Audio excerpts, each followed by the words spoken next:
Hello, I'm the Nostalgia Critic. I remember it so you don't have to. Guess what I just saw a trailer for? That's right, the next and pray to God last of the Paranormal Activity movies. Fuck you, entertainment! I don't have to see! Now, if you're like me, you probably rolled your eyes like the majority of the audience that saw this trailer. Which is funny because before, Paranormal Activity was the movie you had to fight to see. You had to call up your movie theater to have it played there in an ingenious marketing campaign. Now, we've seen it so damn much that we're sick of it. And for many, we're also sick of found footage films. Everyone I talk to says they're done with it. There's just nothing left. It's not a genre, it's a gimmick. And it needs to go out of style. Most people can't take the motion sickness camera in 2 dimensions, but now we're gonna add 3 to it? Dude, this needs to stop. But then again, there must have been something that drew us to this for such a long period of time. Were these really just cheap ways to make horror films with just a person holding a crappy camera? To answer this, we gotta go back to when the whole found footage thing started, or at least when it started to get popular. That's with the Blair Witch Project.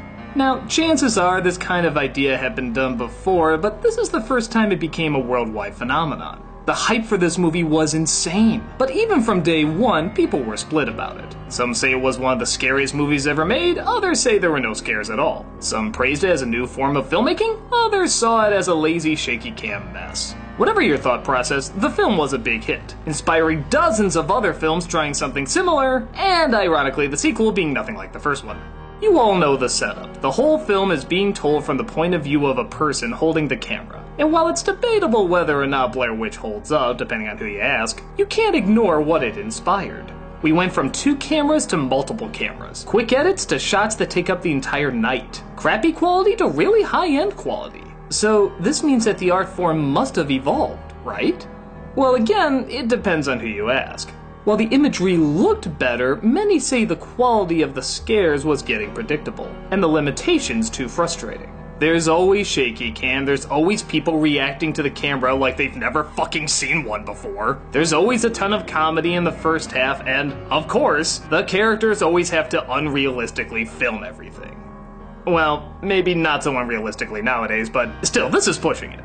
It's understandable why people would start to get sick of this. Still, a large part of any genre is the limitations and the discipline you assign to it.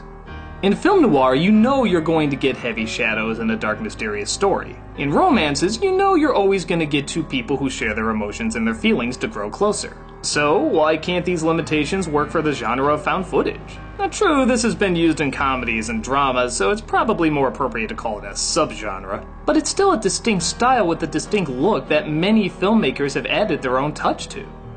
On top of that, while repetitive in many areas, it has opened up a new variety of scares. The Paranormal Activity movies, despite the stories and characters becoming less developed, do still offer new ways of scaring people. Yeah, we get those fake-out jump scares that are always awful, but then there's ideas like the camera going back and forth slowly revealing the scare, or literally dangling a knife off-screen never knowing when it's gonna fall. Or even just moving spots. Fucking moving spots can suddenly become terrifying. It's this kind of simplicity that can get the biggest frights with the subtlest of actions. One of my favorite edits is in Paranormal Activity 2 when the daughter thinks something has taken over her mother. We get a scene of the mother about to confront her in a room, and then we just cut to the daughter crying on the phone, asking for help.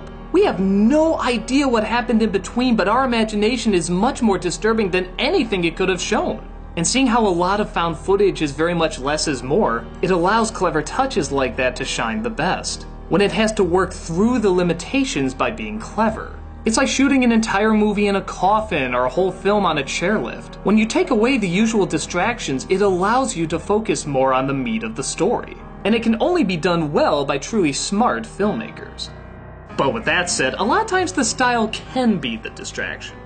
The master of zombie films, George A. Romero, took his stab at the found footage style and failed miserably. Nothing ever looked like actual found footage. It was too well shot, too nice sounding, and too much acted like a Hollywood